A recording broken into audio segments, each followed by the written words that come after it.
The biggest mistake that a buyer can make in the next couple of months is not buying.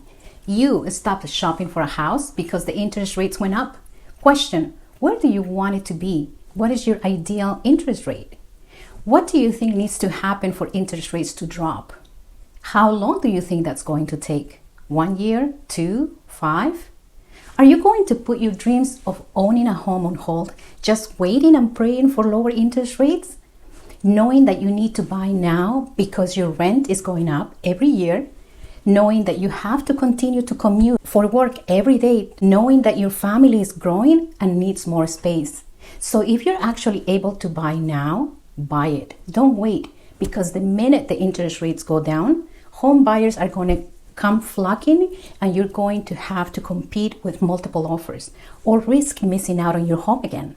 Right now, home sellers are open to negotiations. They are open to pay for your closing costs, to buy down your rate, and they are much more flexible with the whole buying process. Let's continue the conversation. Send me a message, give me a call, and let's set up a strategy call to get you into your dream home in 2023.